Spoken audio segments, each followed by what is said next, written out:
नमस्कार, स्वागत है आपका हमारी इस वीडियो में। आज इस वीडियो में हम RACIT परीक्षा की तैयारी के लिए 35 इम्पोर्टेंट प्रश्न उत्तरों के बारे में जानने वाले हैं।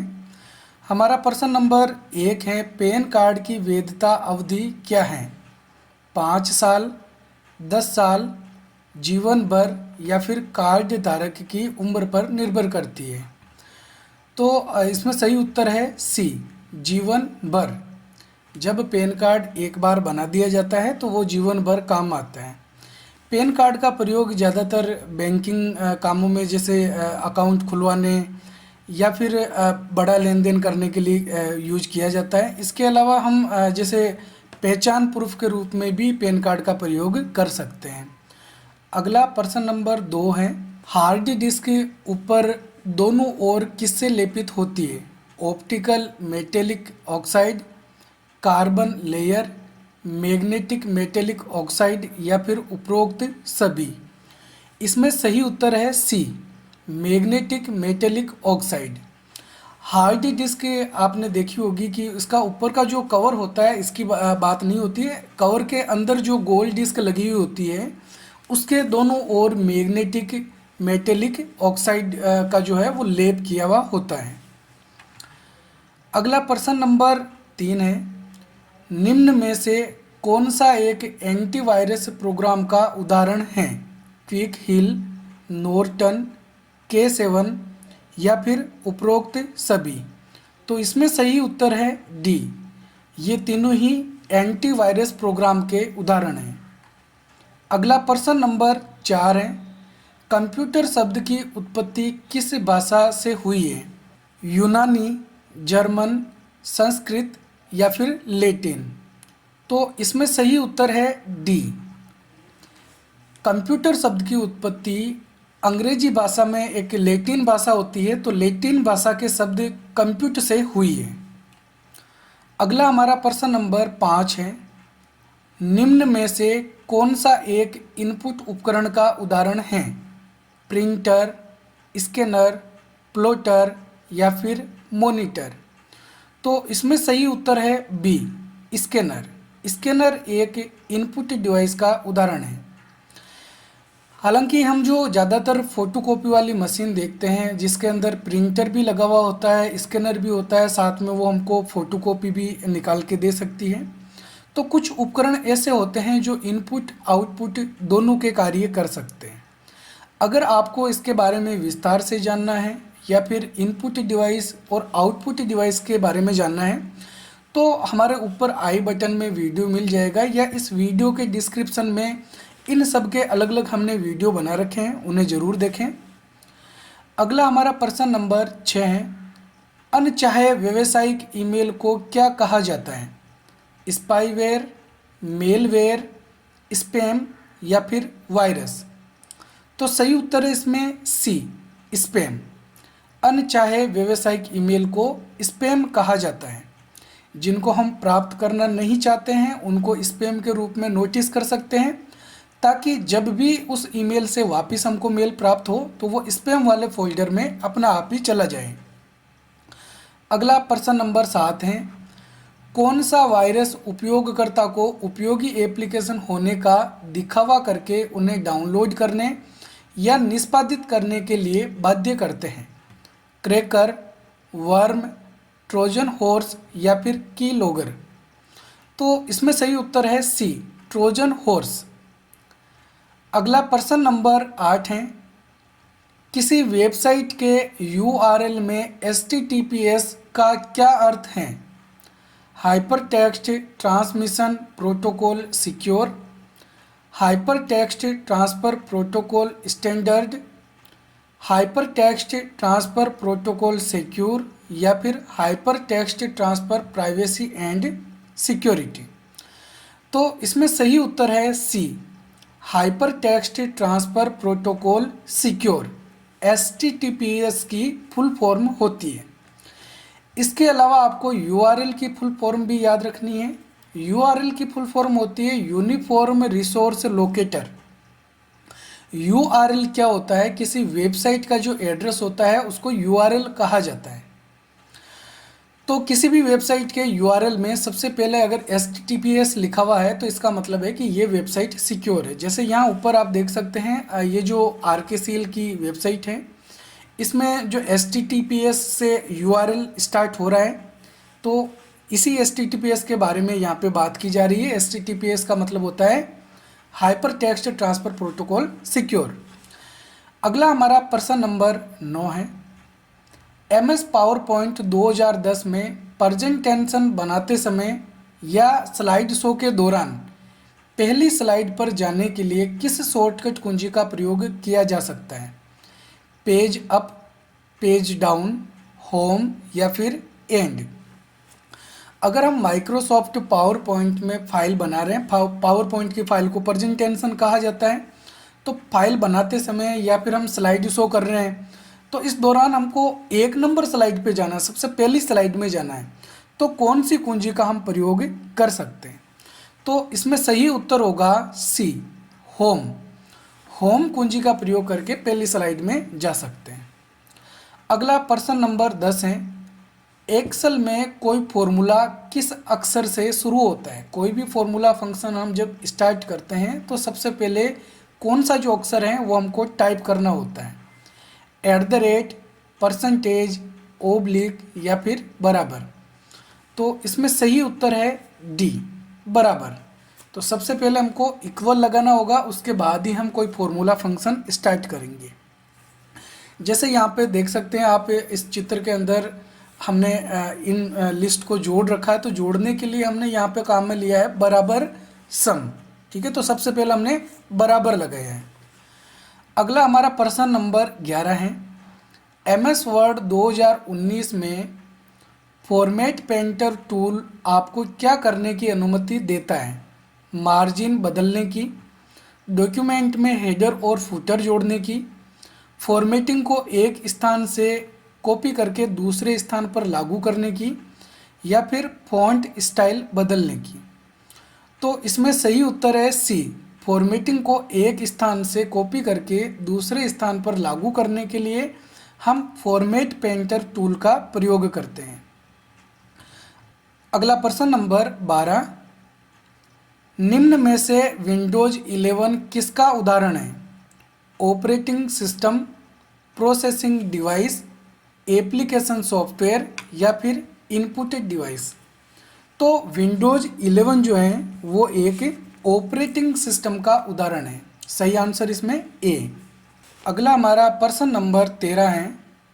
हैंड हेल्ड उपकरणों के साथ इंटरेक्ट करने के लिए मुख्य इनपुट मेथड कौन सा है? Keyboard and mouse, touch screen, voice recognition या फिर लाइट पेन। तो इसमें सही उत्तर है B, touch screen. Hand held device ऐसे उपकरणों को कहा जाता है जिसे हम हाथ में पकड़कर चला सकते हैं। जैसे हमारा स्मार्टफोन एक हैंड हेल्ड उपकरण का उदाहरण है। यहाँ पे इस चित्र में देख सकते हैं कुछ और हमने हैंड हेल्ड डिवाइस के उदाहरण जो हैं वो दिए हैं। तो ये सभी हैंड हेल्ड डिवाइस होते हैं। अगला प्रश्न नंबर 14 है। वाईफाई का पूरा नाम क्या है? वायरफायर, वाइड फिडेलिटी, विंडोज फिडेलिटी या फिर वायरलेस फिडेलिटी। तो सही उत्तर है इसमें डी, वायरलेस फिडेलिटी। वाईफाई की फुल फॉर्म होती है। अगला हमारा प्रश्न नंबर 15 है। सोशल मीडिया प्लेटफॉर्म पर लाइक या हार्ट बटन का उद्देश्य क्या है? बाद के लिए कंटेंट को बुकमार्क करने के लिए, अनुमोदन या प्रशंसा व्यक्त करना, मित्रों के साथ कंटेंट शेयर करने के लिए या फिर अनुचित कंटेंट को रिपोर्ट करना। तो सही उत्तर है इसमें बी, अनुमोदन या प्रशंसा व्यक्त करना। जैसे हम आपको बार बार बोलते हैं कि अगर आपको हमारा वीडियो पसंद आए तो वीडियो को लाइक करें, तो लाइक करने का मतलब है कि हमें एक मोटिवेट मिलता है। ठीक है, इसको एक प्रशंसा व्यक्त करने के रूप में माना जाता है। अगला प्रश्न नंबर 16 है। निम्न में से कौन सी सोशल नेटवर्किंग साइट पोस्ट करने में अपनी शब्द सीमा के लिए प्रसिद्ध है? फेसबुक, ट्विटर, इंस्टाग्राम या फिर पिंटरेस्ट। तो यहाँ पर कौन सी ऐसी वेबसाइट है जिसमें पोस्ट करने के लिए जो अक्षर हैं, जो शब्द हैं, उनकी एक सीमा होती है? तो सही उत्तर है इसमें बी, ट्विटर। ट्विटर का नाम बदलकर अब एक्स कर दिया गया है। आपको पता होगा कि पहले ट्विटर पर एक चिड़िया का लोगो बना हुआ था, उसकी जगह अब एक्स का लोगो आ गया है। अगला प्रश्न नंबर 17 है, माइक्रोसॉफ्ट एक्सेल 2019 किस प्रकार का सॉफ्टवेयर है? Word processor, spreadsheet software, presentation software या फिर डेटाबेस सॉफ्टवेयर? तो सही उत्तर है इसमें B, spreadsheet software. Microsoft Excel एक स्प्रेडशीट सॉफ्टवेयर होती है। स्प्रेडशीट को हम वर्कशीट भी बोल सकते हैं, और वर्कशीट स्प्रेडशीट से मिलकर जो माइक्रोसॉफ्ट एक्सेल में फाइल बनती है उसको वर्कबुक कहा जाता है। और वर्ड प्रोसेसर सॉफ्टवेयर जो है वो माइक्रोसॉफ्ट वर्ड होता है। प्रेजेंटेशन सॉफ्टवेयर जो है वो माइक्रोसॉफ्ट पावर पॉइंट होता है। और डेटाबेस सॉफ्टवेयर MS एक्सेस होता है। अगला प्रश्न नंबर 18 है, स्मार्टफोन और टैबलेट सहित कई मोबाइल उपकरणों में उपयोग किए जाने वाला ओपन सोर्स ऑपरेटिंग सिस्टम कौन सा है? iOS, विंडोज, एंड्रॉयड या फिर मैक OS? तो ज़्यादातर स्मार्टफोन और टैबलेट के अंदर जो ओपन सोर्स ऑपरेटिंग सिस्टम होता है, जो कि ज़्यादातर फ्री होता है, तो वो कौन सा ऑपरेटिंग सिस्टम होता है? इसमें सही उत्तर है C, Android. Open source operating system free operating system होते हैं, कई ऐसे सॉफ्टवेयर भी होते हैं जो ओपन सोर्स होते हैं। अगला प्रश्न नंबर 19 है, निम्न में से कौन सी सोशल नेटवर्किंग साइट व्यावसायिक नेटवर्किंग और नौकरी सर्च के लिए जानी जाती है? फेसबुक, इंस्टाग्राम, लिंक्डइन या फिर स्नैपचैट? तो ऐसी कौन सी वेबसाइट हैं जो कि ज़्यादातर प्रोफेशनल लोगों के द्वारा यूज की जाती है, नौकरी करने वाले या नौकरी सर्च करने वाले लोगों के लिए यूज की जाती है, जो कि एक सोशल नेटवर्किंग वेबसाइट है? सही उत्तर है इसमें सी, लिंक्डइन। अगला प्रश्न नंबर 20 है, निम्न में से कौन सी एक सामान्य सुरक्षा सुविधा है जो ऑनलाइन बैंकिंग में उपयोगकर्ता की पहचान की पुष्टि करने के लिए होती है? कैप्चा कोड, इमोजी प्रमाणीकरण, सोशल मीडिया लॉगिन या फिर जियो टैगिंग? तो जब हम लॉगिन करते हैं किसी वेबसाइट पे, या फिर जैसे यहाँ पे बता रखा कि ऑनलाइन अगर अपन बैंकिंग में जब लॉगिन करते हैं नेट बैंकिंग में, तो कुछ कोड मांगे जाते हैं जिनको कैप्चा कोड कहा जाता है। ये कैप्चा कोड कुछ टेढ़े मेढ़े अक्षर लिखे होते हैं जिनको यूजर पढ़कर एंटर करता है। तो ये जो कैप्चा कोड होता है वो यूजर की पहचान करने के लिए होता है। ये पहचान करने के लिए होता है कि जो यहाँ पे लॉगिन कर रहा है वो कोई मनुष्य ही है, कोई व्यक्ति है, कोई मशीन नहीं है, ठीक है, या फिर कोई रोबोट नहीं है। अगला प्रश्न नंबर 21, NEFT लेन देन के बारे में निम्न में से कौन सा कथन सही है? वे वास्तविक समय में प्रोसेस होते हैं, ये केवल सप्ताह के दिनों पर ऑपरेट होते हैं, इनमें दिन भर में सेटलमेंट टाइम होता है, या फिर उपरोक्त सभी?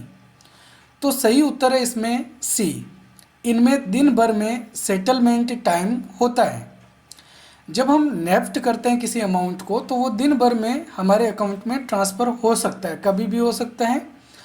और ये जो नेफ्ट हम करते हैं ये पेमेंट सिक्योर होता है, ठीक है। इसके जैसे अपन कोई IMPS करते हैं तो उसमें पेमेंट कई बार अटक जाता है, जो कि हमको काफ़ी दिनों बाद वापस मिलता है, 3 दिन 4 दिन या हफ्ते भर हमको वेट करना पड़ सकता है। लेकिन नेफ्ट में ऐसा नहीं होता, नेफ्ट वाला पेमेंट बिल्कुल सिक्योर होता है और इसके बीच में अटकने के चांसेस बहुत ही कम होते हैं। आपको नेफ्ट की फुल फॉर्म भी याद होनी चाहिए। नेफ्ट की फुल फॉर्म होती है नेशनल इलेक्ट्रॉनिक्स फंड ट्रांसफ़र। अगला प्रश्न नंबर 22, निम्नलिखित में से कौन सा सर्च इंजन है? Google and Bing, Yahoo and MSN, DuckDuckGo या फिर उपरोक्त सभी? तो सही उत्तर है इसमें डी, ये सभी सर्च इंजन के उदाहरण होते हैं। इसीलिए हमने यहाँ पर गूगल और बिंग का भी उदाहरण दिया है, याहू, एमएसएन और डगडगो, इन सब के उदाहरण दिए हैं।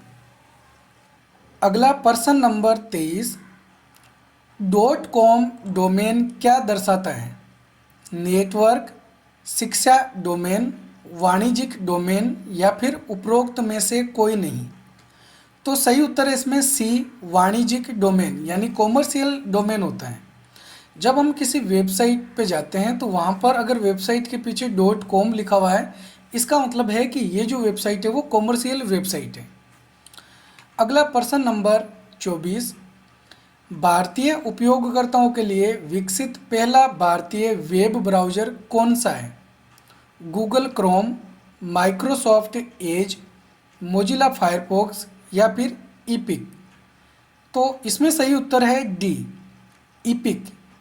ईपिक जो ब्राउज़र हैं वो भारतीय वेब का पहला ब्राउज़र हैं। हालांकि सबसे ज़्यादा प्रचलित जो वेबसाइट ब्राउज़र हैं वो गूगल क्रोम ब्राउज़र हैं। अगला प्रश्न नंबर 25 है, www का पूरा नाम क्या है?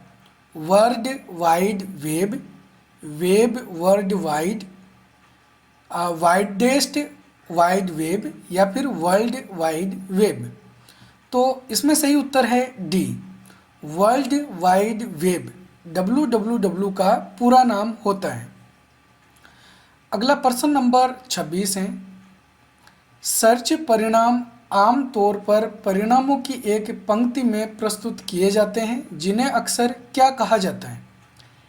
Tag list, search engine page, search engine result page या फिर कैटेगरी लिस्ट।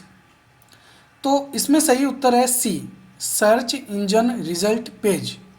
जब हम किसी सर्च इंजन में सर्च करते हैं कुछ टेक्स्ट लिखकर, तो हमको जो लिस्ट मिलती है, जो रिज़ल्ट हमको मिलता है, उस पेज को हम बोलते हैं सर्च इंजन रिज़ल्ट पेज, जिसके अंदर हमको काफ़ी प्रकार के जो हैं वो रिज़ल्ट मिलते हैं। कुछ वेबसाइट हैं, इसके अलावा कुछ इमेजेज हो सकती है, कुछ वीडियोज़ के लिंक हो सकते हैं। तो वो सब हमको सर्च इंजन रिज़ल्ट पेज के रूप में मिलते हैं। अगला हमारा प्रश्न नंबर 27 है, निम्न में से कौन सा एक सिस्टम सॉफ्टवेयर का प्रकार है? Device driver, Google Chrome, notepad या फिर माइक्रोसॉफ्ट वर्ड। तो इसमें सही उत्तर है ए, डिवाइस ड्राइवर। डिवाइस ड्राइवर एक सिस्टम सॉफ्टवेयर का प्रकार है। अगर आपको ये जानना है कि सॉफ्टवेयर कितने प्रकार के होते हैं, सॉफ्टवेयर के प्रकार क्या क्या हैं, तो आप ऊपर आई बटन पे दिए गए बटन पे क्लिक करके वीडियो देख सकते हैं, या इस वीडियो के डिस्क्रिप्शन में उसका लिंक दे देंगे, तो उस वीडियो को भी आप ज़रूर देखें। अगला प्रश्न नंबर 28 है, निम्न में से किस विंडोज में स्टार्ट मेन्यू बटन नहीं है? विंडोज 7, विंडोज 8, विंडोज 10 या फिर विंडोज एक्सपी। तो ये क्वेश्चन कई बार एग्जाम में पूछा गया है, आपको ध्यान में रखना है। विंडोज 8 के अंदर स्टार्ट मेन्यू को ऐड नहीं किया गया था। इसके बाद जो लेटेस्ट वर्जन आया विंडोज 10, उसमें वापस स्टार्ट मेन्यू को ऐड कर दिया गया। तो सही आंसर होगा इसमें विंडोज 8। यहाँ आप इस चित्र में देख सकते हैं, ये इस प्रकार का विंडोज 8 का इंटरफेस होता है, लेकिन इसमें स्टार्ट मेन्यू को हटा दिया गया था। अगला प्रश्न नंबर 29 है, गूगल वर्क स्पेस में सर्वेक्षण और क्विज बनाने और प्रबंधित करने के लिए कौन सा विकल्प उपयुक्त होगा? Google Docs, Google Sheets, Google Slides या फिर गूगल फॉर्म्स। तो इसमें सही उत्तर है डी, गूगल फॉर्म्स। अगला प्रश्न नंबर 30, निम्न में से किसका एक समय अंतराल के बाद रिफ्रेश होना जरूरी होता है? Static RAM, dynamic RAM, magnetic memory या फिर ऑप्टिकल मेमोरी। इसमें सही उत्तर है डी, डायनेमिक रैम। रैम मुख्य रूप से दो प्रकार की होती है, स्टैटिक रैम और डायनेमिक रैम। तो जो स्टैटिक रैम होती है वो स्थिर होती है और डायनेमिक रैम जो होती है वो रिफ्रेश होती रहती है। अगला प्रश्न नंबर 31, ईपी रोम का उपयोग किस लिए किया जा सकता है? रोम के कंटेंट को मिटाने के लिए, रोम के कंटेंट को मिटाने और पुनर्निर्माण के लिए, रोम को डुप्लिकेट करने के लिए, या फिर रोम के कंटेंट को पुनर्निर्माण करने के लिए। तो इसमें सही उत्तर है बी, रोम के कंटेंट को मिटाने और पुनर्निर्माण करने के लिए। तो ईपी रोम के द्वारा हम रोम के अंदर जो डेटा होता है उसको पहले मिटाएंगे और उसके बाद वापस उसके अंदर कोई नया डेटा एंटर किया जा सकता है। ईपी रोम की फुल फॉर्म होती है erasable programmable read only memory. अगला प्रश्न नंबर 32, आमतौर पर डॉक्यूमेंट प्रिंट करने के लिए किस फाइल फॉर्मेट में तैयार किया जाता है? जेपीईजी, पीडीएफ, टीएक्सटी या फिर एमपी4। तो अगर हम किसी डॉक्यूमेंट को प्रिंट करना चाहते हैं तो उसको किस फाइल फॉर्मेट के अंदर हम तैयार करते हैं? इनमें से सही उत्तर है बी, पीडीएफ।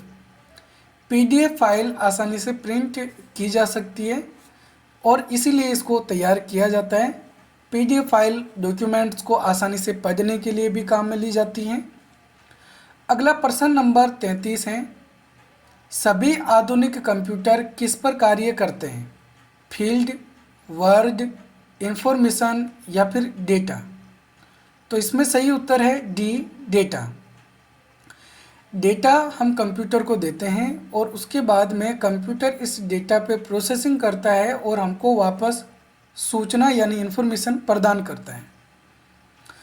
अगला प्रश्न नंबर 34 है, वह कंप्यूटर जो एनालॉग और डिजिटल दोनों को प्रोसेस करता है क्या कहलाता है?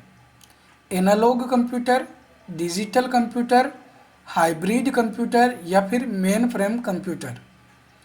तो वह कंप्यूटर जो एनालॉग कंप्यूटर और डिजिटल कंप्यूटर दोनों का कार्य करता है उसको हम हाइब्रिड कंप्यूटर कहते हैं। हाइब्रिड का मतलब भी यही होता है, मिश्रित यानी मिला जुला, जो इन दोनों का काम कर सकता है।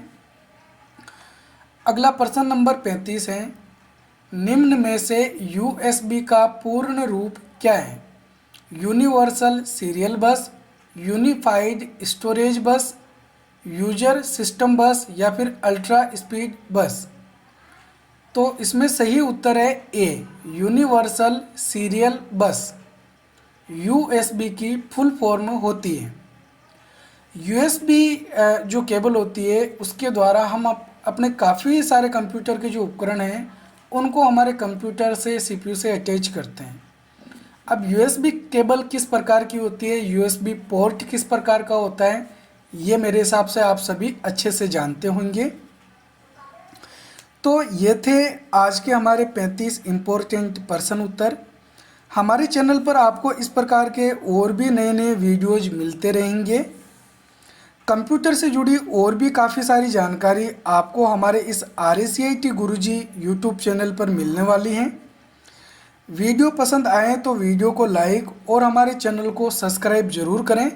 हम मिलेंगे एक और नई वीडियो में, तब तक के लिए जय हिंद, जय भारत।